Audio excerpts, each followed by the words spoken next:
When you hear this kind of stuff, it does kind of tick you off a little bit. But, you guys have to remember, and I think I had to remember this as well, that this was something that happened a lot under like old Xbox kind of specifications or whatever, old Xbox thought process. This was probably 12 pivots ago for Xbox. So, we have to kind of keep that in mind as we go forward. Maybe things have changed a little bit, or, we actually have some proof that things have kind of changed a little bit and for the better for Xbox where this is concerned. So, I know that it's going to seem like a bad bit of news for Xbox, and, to be fair, it kind of is, but at the same point, I'm kind of disappointed at this. This still stings, even though time has passed or whatever the case may be. But at the end of the day, I want to get into this and hear what everybody else has to say as well.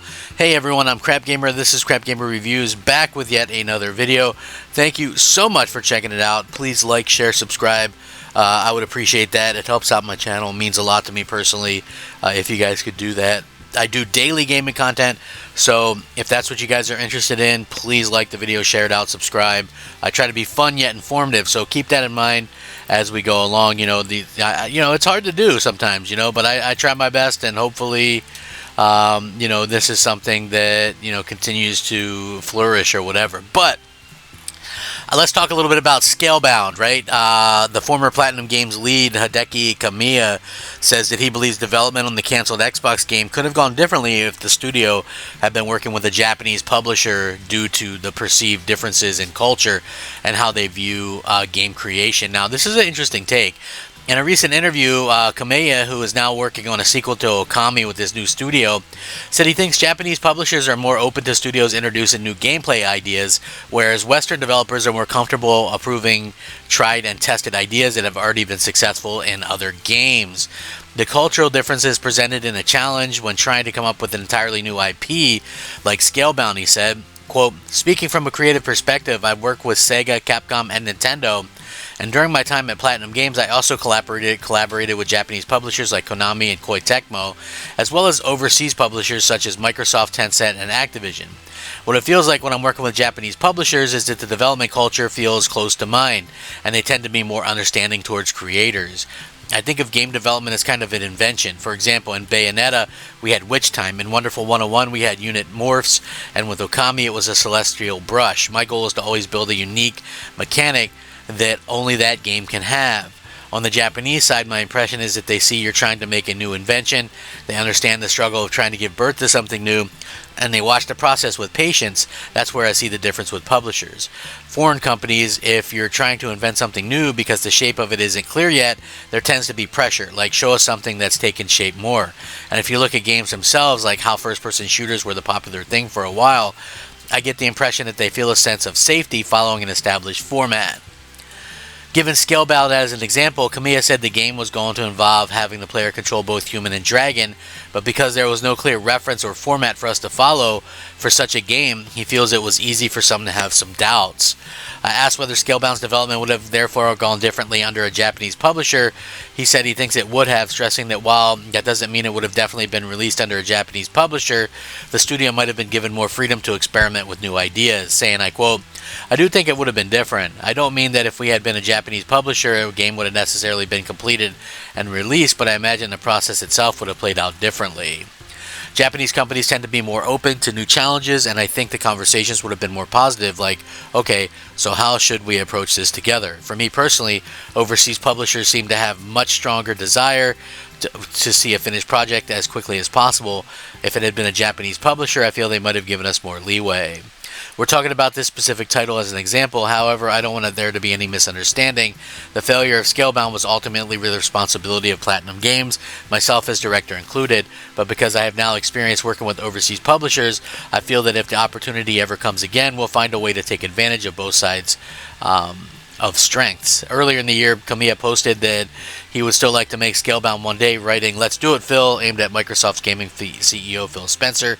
Last year, Phil Spencer was asked by Japanese publication Game Watch if a revived Scalebound was possible, but he reportedly said with a smile, "There's currently nothing to say about Scalebound." So, again, it's interesting that these things kind of happen, seeing that Microsoft apparently was really like pressuring to get something out, to get something done, to get something, and this is a big problem. I mean, listen, it's easy to kind of point to, um, it's easy to point to a situation where Microsoft is kind of still in a bad position as a publisher or whatever, because we've seen it recently, right? We've seen it, like they canceled Perfect Dark, they canceled Everwild, they canceled a bunch of third-party games. So maybe they are still like that. It's hard to really say. I think the jury might be still out, but they've managed to do some good things. Like if you look at stuff like they managed to get, like, they published and kind of funded Ninja Gaiden 4.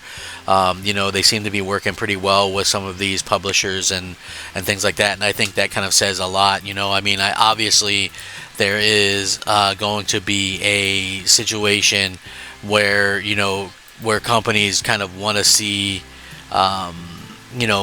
what's happening with Xbox, and what's happening with the business side of things, or whatever the case may be. And I think that is like super problematic going forward. You know what I mean? It's like, I can understand where this guy's coming from a little bit.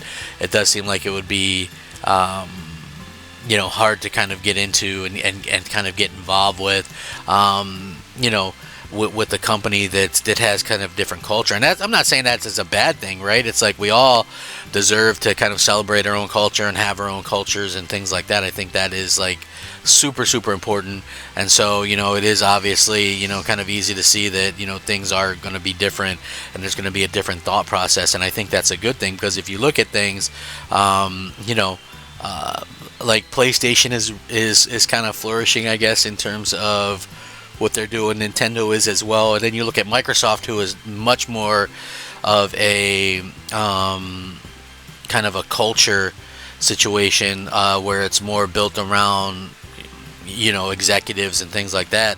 I think that is kind of a different path than some of these other companies. So we'll have to see how that all works out at the end. I think it's going to be very interesting to see how how this kind of changes in the future or whatever. Maybe Microsoft will be able to get stuff out, but it's like I really feel that Activision stuff really kind of screwed up Microsoft and in a lot of ways, and it's just one of those things where we maybe don't even know how bad it kind of screwed things up yet. Like it could be tremendously bad for everybody. So again, we'll have to wait and see how everything kind of pans out. But I think Scalebound is best left in the past. It was a game that I was like tremendously looking forward to, and I was really excited about, and I was like completely disappointed when it was canceled. But it's like there's too much negative stigma around that now. So when you kind of think about it, I don't think it makes sense to revive it or try to revive it. It's just one of those things where it doesn't really make sense to do that. I don't think people would really be able to support it. I think people would kind of laugh and make fun of it, and just being honest about it. Hopefully you guys have a certain kind of idea maybe about how these things are going to go or whatever in the future yourselves. But for me anyway, I think it really kind of is one of those things that kind of lies best in the past, or whatever the case may be. Just being real about it. Like I said, I love the idea, but I think a decade later, everybody would just be making fun of it. Nobody would really want to be buying it. I think it would probably suffer some of the same fate that like Duke Nukem Forever had, unfortunately. And it would be, people would be harsher on us when stuff like this happens. People are extremely harsh on their reviews and how they look at some of these things, and I think that is that's just a sad reality of how we look at things. Everything in today's society gets turned into a joke. We'll have to see how things kind of happen in the future, or whatever the case may be. But let me know what you guys think, and once again, I appreciate you guys that watch. If you guys do enjoy the content, please like, share, subscribe, all that kind of stuff. It really helps out the channel, and it means a lot to me personally. So have a great day. Rack 'em up, fact 'em up, crap gamer 'em up, I'll catch you guys all next time. Crap Gamer